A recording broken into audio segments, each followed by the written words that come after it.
आणि चर्चेत राहिले सतत कार्यक्रमांच्या निमित्ताने. आणि त्याचबरोबर त्या मतदारसंघामध्ये युतीच्या बाबतीत पण एक टाय पडलेला होता की भाजपला ती सीट सोडली जाईल का, आणि शिवसेनेनी तर आधीच त्यांची सीट डिक्लेअर करून त्यांचा प्रचारही सुरू केला होता. त्यामुळे तिथे कॉम्प्रोमाइज काही होणार नाही आणि मैत्रीपूर्ण लढत हाच तिथला फॉर्म्युला राहिला. आणि त्याचा परिणाम आता आपल्याला दिसतोय की राजा केणी यांनी म्हणजे रसिका राजा केणी यांनी जो विजय मिळवलाय तो निश्चितच एक तालुक्यातल्या राजकारणातला एक महत्वाचा विजय मानावा लागेल.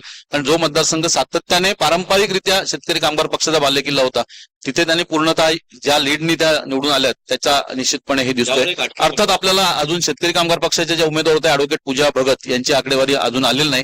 त्यामुळे चित्रा पाटील आणि पूजा भगत यांची आकडेवारी ही राजा केणी यांच्या मतांमध्ये किती फरक पडतोय हे आपल्याला चर्चा म्हणजे ती आकडेवारी स्पष्ट झाल्यानंतर कळेल. 2-4 दिवसापूर्वीच पंडित पाटील माजी आमदार यांनी या सगळ्याचं विश्लेषण केलं होतं, सुतोवाच केलं होतं. त्यांचे छोटीशी तक्रार सुद्धा होती की ज्या पद्धतीने रसद पुरवायला पाहिजे होती किंवा यंत्रणा राबवायला पाहिजे होती तशी भाजपची यंत्रणा अलिबाग तालुक्यामध्ये भाजपच्या उमेदवारांसाठी मिळाली नाही अशी एक त्यांनी तक्रार केली होती. मी त्या मुद्द्याकडे येतोय, पण त्या अगोदर शिहू जिल्हा परिषद गटामध्ये 700 मतांनी प्रसाददादा भोईर हे जे उमेदवार आहेत ते आघाडीवरती आहेत अशी एक जी बातमी येते. त्याचप्रमाणे बिरवाडी गटातून सेनेच्या मंदा ढेबे या 6व्या फेरी अखेर 3100 मतांनी आघाडीवरती आहेत. त्यामुळे ती लढत चांगली होईल. म्हणजे 3100 मते निवडणुकीस म्हणजे विजयी खूप मोठा फरक या प्रसंगी दिसून येतोय. त्यामुळे त्यांची विजयाकडे अगदी घोडदौड आहे असं म्हणता येईल. आणि तुम्ही भारतीय जनता पार्टीकडून मिळालेलं सहकार्य पुरेसं नव्हतं असं माजी आमदारांनी म्हटलेलं आहे. त्या मुद्द्याकडे येतोय. त्यांचं नक्की म्हणणं काय होतं आणि त्याकडे तुम्ही कसं पाहताय? नाही, भाजपचं केडर बेस पार्टी आहे. भाजपने दुर्लक्ष नक्की केलेलं नाही, परंतु त्यांची जी अपेक्षा होती की भाजपने ज्या पद्धतीने त्यांना स्वीकारलं होतं आणि शेतकरी कामगार पक्षाचे शिथिकरण होण्यासाठी त्यांना जी रसद पाहिजे होती ती कदाचित मिळाली नसेल. त्यात फारसं तथ्य आहे, त्याच्यावर चर्चा करण्या एवढं महत्व नाही. परंतु तरी सुद्धा भाजपने हा चंचू प्रवेश करायचा प्रयत्न केला होता. अलिबाग मुरुड तालुक्यात भाजपचे मतदार किती, भाजपचं वर्चस्व किती, कार्यकर्ते किती, त्याच्यात शेका पक्षामुळे त्यांना आणखी फायदा होणार होता, परंतु तो झालेला प्रत्यक्ष दिसत नाही. अर्थात याचं मुख्य कारण शिंदे गट याचं प्राबल्य आणि शिंदे गटाने दिलेले उमेदवार हे लोकांना परिचित होते. गेले 3-4 वर्ष सतत ते जनतेच्या समोर येत होते विविध कार्यक्रमाच्या दृष्टीने.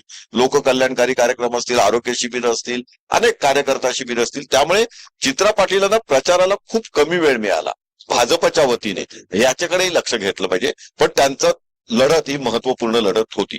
प्रसाद पाटील, आपल्याला विशेषतः शिंदे गट विरुद्ध भाजप असं काही ठिकाणी लढती झाल्यात, त्याबद्दल काय म्हणाल? शिंदे गट आणि भाजप यांच्यातली लढतीचं मुख्य कारण हे असं आहे की अलिबाग तालुक्यात आणि मुरुड म्हणजे अलिबाग मुरुड मतदारसंघामध्ये सध्या शिवसेनेचे आमदार आहेत महेंद्र शेठ दळवी.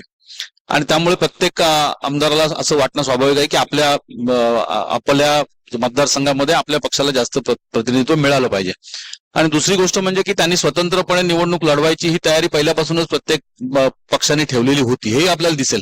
कारण मला जो मी पाहिलंय त्याप्रमाणे शिंदे गटाच्या उमेदवारांनी हे सातत्याने म्हणजे सुरुवातीपासून आपापल्या पक्षाचे जिल्हा परिषद मतदारसंघ वाईज त्यांनी आढावा म्हणजे घेण्याच्या बैठका त्या सुरू केल्या होत्या. आणि त्यामुळे स्वतंत्र लढण्याची तयारी त्यांची सुरुवातीपासून होती, हे चित्र सुरुवातीपासून होतं. आणि त्यामुळे भाजप बरोबर त्यांचं काही जमलं नाही असं चित्र दिसतंय अलिबाग आणि मुरुड मध्ये तरी. पण एक बघितलं पाहिजे की जर हे एकत्र लढले असते तर आणखीच चांगलं चित्र असतं. म्हणजे आता एकमेकांच्या विरुद्ध लढून सुद्धा तेच निवडून येत आहेत, पण ते एकत्र लढले असतं तर आणखी चांगलं चित्र असतं. पण ते झालेलं नाही. आता आपण जे झालं नाही त्याच्यावर चर्चा करण्यापेक्षा नवीन त्या निकाल आलेत का आपल्याला? नवीन निकाल नक्कीच आपल्यापर्यंत येत आहेत, परंतु आपापसात भांडून देखील फायदा त्यांचाच होता दिसतोय. पण विरोधी पक्षाला जी एक स्पेस मिळाली होती किंवा जागा मिळण्याची संधी होती त्या जागेचा फायदा घेता आला नाही असं वाटतंय का तुम्हाला? नाही, विरोधी पक्ष म्हणजे कोण हा एक महत्वाचा विचार आहे. इथे कसं झालं, विरोधी पक्षाच्या भूमिकेत किंवा तिसऱ्या क्रमांकाच्या भूमिकेत 2 गट राहिले.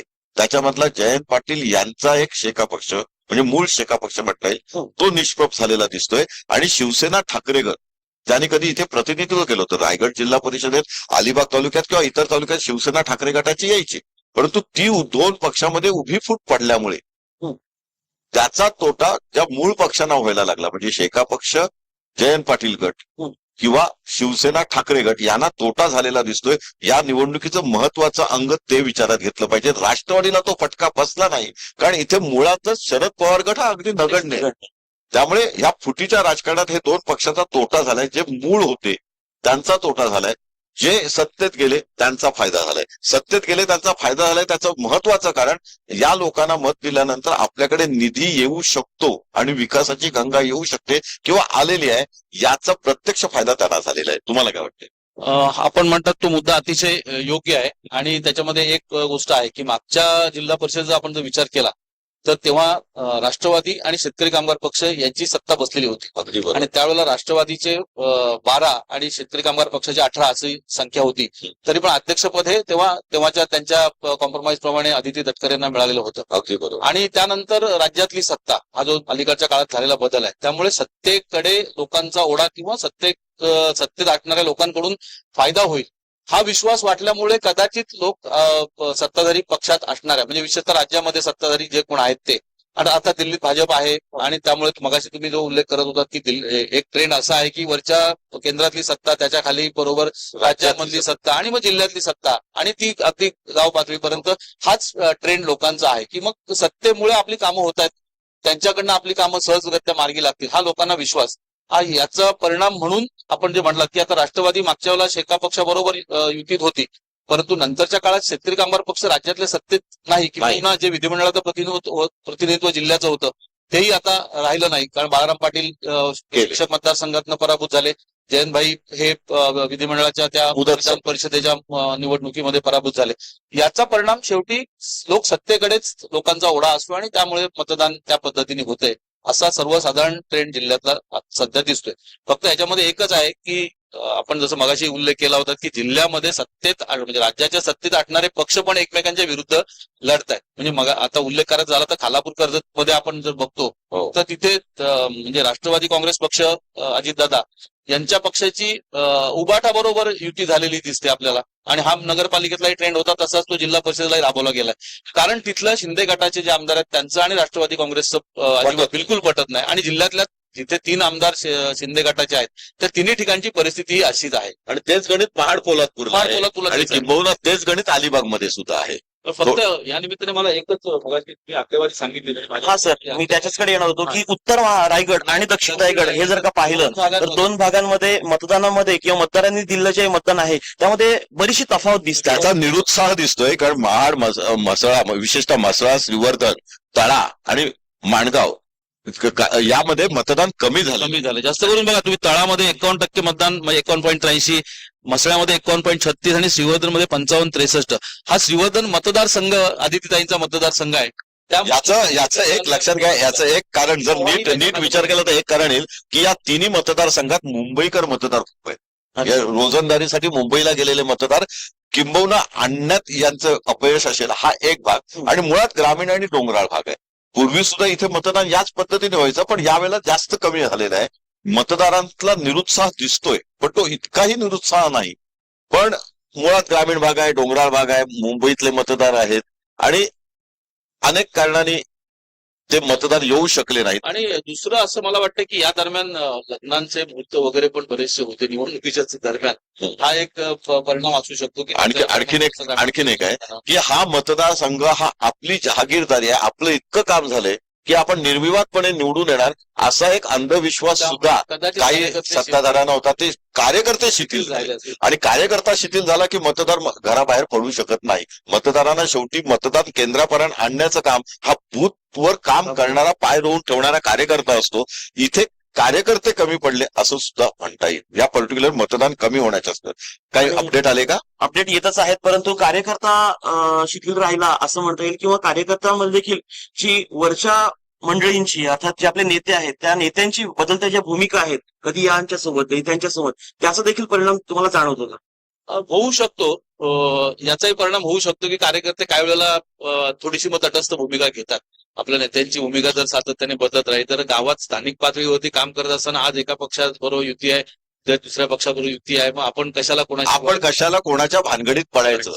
उद्या आपण अंगावर केसेस घ्यायच्या त्या केसेस चालवायला कोण नसतं जामीन द्यायला कोण नसतं तिकडे दुर्लक्ष होतं. म्हणजे कार्यकर्ता निरुत्साह होण्याचं कारण हे युतीचं राजकारण मी जे मगाचं वाक्य सांगितलं युतीच्या राजकारणामुळे रायगडच्या विकासाचा आणि रायगडच्या राजकारणाचा ऱ्हास होत चाललाय त्याचं हे एक कारण शेवटी काही अपडेट नक्कीच आता एक अपडेट आली आहे की उरणमधील नवघर जिल्हा परिषद व नवघर आणि भेंडखळ या पंचायत समितीमध्ये महाविकास आघाडीचे 3 उमेदवार विजयी झालेले अरे आहेत. वा. जिल्हा परिषद गट नवघर मधून प्रेरणा पाटील, त्याचप्रमाणे भेंडखळ पंचायत समिती गटातून दीपक भोईर आणि नवघर पंचायत समिती गटातून परेश ठाकूर हे विजयी झाल्याची आताच घोषणा झालेली आहे. आणि हे तीनही उमेदवार हे महाविकास आघाडीचे आहेत आणि महाविकास परेश ठाकूरांचा विजय तर अपेक्षितच होता, पण दुसरे विजय सुद्धा अपेक्षित होते. मगाचच राजकारण की सत्तेतल्या लोकांकडे मतदान होण्याची वृत्ती लोकांची वाढलेली आहे, परंतु या सर्व विजयी उमेदवारांचं आपण विशेष अभिनंदन करूया. महाविकास आघाडीचे आहेत. हे परेश ठाकूर म्हणजे तुम्ही जे पनवेलचे म्हणताय ते हो नाही वेगळा, नवघर पंचायत समिती अर्थात उरण पण त्यांच्या प्रचारातली आघाडी चांगली होती. Yes. प्रचारात त्यांनी चांगली आघाडी घेतली होती. तुम्हाला काय म्हणायचं उरण मतदारसंघाबद्दल? उरण मतदारसंघामध्ये सर आता पाहिलं तर जी नुकतीच निवडणूक झाली नगरपालिकेची, त्या नगरपालिकेमध्ये देखील महाविकास आघाडीचा नगरपालिकेमध्ये तिथे महाविकास आघाडीच्या भावना घाणेकर ह्या नगराध्यक्ष पदाच्या उमेदवार निवडून आल्या आणि हा थोडासा भाजपला सेटबॅक आहे असं मला वाटतंय उरणमध्ये. कारण नगरपालिकेपाठोपाठ जर का जिल्हा परिषदेचा याचा एक मुद्दा लक्षात घ्यायला लागेल. गटातल्या जर का जागा तिन्ही भावना पाटील जेव्हा निवडून आल्या घाणेकर. त्यांची भावना घाणेकर घाणेकर जेव्हा निवडून आल्या तेव्हा त्यांची टॅगलाईन लक्षात घ्या. त्यांनी मराठी मतदारांवर कॉन्सन्ट्रेशन केलं होतं. जे आमदार आहेत ते बाहेरचे उमेदवार आहेत अशा पद्धतीने प्रचार झाला होता आणि तो स्ट्रिक्ट कायम राहिलेला आहे. अर्थात त्यांचं काम आणि त्या निवडून आल्याची वस्तुस्थितीकडे आपण डोळे करता कामा नाही, परंतु तोच परिणाम पुढच्या जिल्हा राजकारणात सुद्धा झालेला आहे किंवा उरण मतदारसंघात. तरी सुद्धा मागच्या विधानसभेला तिथे उरणमध्ये शेतकरी कामगार पक्षाचे प्रीतम म्हात्रे हे उमेदवार होते. हो, नंतरच्या काळात त्यांनी पक्षांतर केलं, हा भाग वेगळा. पण त्या पक्षांतरानंतर सुद्धा हा विजय म्हणजे तिथे मनोहर भोईर उबाटाचे अजून सक्रिय आहेत हो. आणि शेतकरी कामगार पक्षाचं तिथलं उरण तालुक्यातलं युनिट आणि राष्ट्रवादी काँग्रेस शरद पवार गटाचे काही तिथं आता भावना घाणेकर जसं उल्लेख केला आपण तसे काही कार्यकर्त्यांच्या जोरावर हा विजय मिळालेला असू शकतो. पण त्याचबरोबर यावेळेला एक चर्चा अशी होती आमदारांविरुद्ध वातावरण होतं असं दिसतंय. आणि दुसरी गोष्ट अशी की तिथे मुद्दा उरण पनवेलमध्ये जो आघाडीने राबवला तो दिबा पाटीलांच्या नावाचा जो मुद्दा आहे कदाचित तेही भावनिक अपील लोकांपर्यंत पोहोचून त्याचाही परिणाम हा असू तो शकतो. मुद्दा जागता ठेवू शकले. आणि म्हणजे सर त्या बोला. मुद्द्याकडे मी येतोच आहे, परंतु त्या अगोदर आणखीन एक अपडेट येते ते म्हणजे अलिबागमध्ये आवास मतदारसंघामध्ये शिवसेनेचे दिलीप भोईर अर्थात छोटम शेठ हे आघाडीवरती जात असताना दिसून येत आहेत. तर या गोष्टीकडे देखील आपल्याला प्रामुख्याने लक्ष द्यावं लागेल. लक्ष द्यावं लागेल एवढ्यासाठी की दिलीप भोईर हे शेतकरी कामगार पक्षामधून भाजपकडून शिंदे गटाकडे आलेत. भाजपमध्ये असताना त्यांनी शिंदे गटाला किंवा आमदार महेंद्र दळवी यांना चांगली टक्कर दिली होती. त्यांच्या मतदारसंघात त्यांनी इतकी मतं घेतली होती, विशेषतः आदिवासी समाज आणि त्यांना मानणारा गट हा प्राबल्याने चांगला होता. आपल्याला तर सुरुवातीच्या काळात असं वाटलं होतं शिंदे गट विरुद्ध भोईर गट असे एकमेकांविरुद्ध होतील, पण इथे शिंदे गटातच त्यांनी प्रवेश केल्यामुळे त्यांना आघाडी अपेक्षितच आहे आणि त्यांचं काम आणि लोकप्रियता ही देखील महत्वाची आहे. राजकीय दृष्ट्या म्हणजे तालुक्याच्या दृष्टीने ते फार महत्वाची घडामोड होती की दिलीप भोईर यांनी म्हणजे शिंदे गटामध्ये आमदारांसोबत प्रवेश करणं, त्यांच्या पक्षामध्ये प्रवेश करणं ही तालुक्याच्या राजकारणाच्या दृष्टीने फार मोठी घडामोड होती. याचं कारण असं की दिलीप भोईर हे भाजपमध्ये गेले होते शेतकरी कामगार पक्ष सोडल्यानंतर आणि तिथे त्यांची अपेक्षा होती की विधानसभेची उमेदवारी मिळावी, परंतु ती उमेदवारी त्यांना मिळाली नाही. पण अपक्ष म्हणून त्यांनी लढत दिली आणि लक्षणीय मतं घेतली आणि मला वाटतं साधारणतः 38,000 मतांपर्यंत ते पोहोचले होते अपक्ष म्हणून. आणि त्यामुळे त्याच्यानंतरचा त्यांचा प्रवेश हा एक त्या गटाला मोठी बळकटी देणारा खाऊ का होईना पण भाजपने त्यांच्यावर कार्यवाही केली त्यांना पक्षात तरी सुद्धा त्यांनी एवढी मतं घेतली आणि सर्वात महत्वाचं मधल्या काळात त्यांना शिक्षा झाली होती, त्याचा अपप्रचार सुद्धा झाला होता.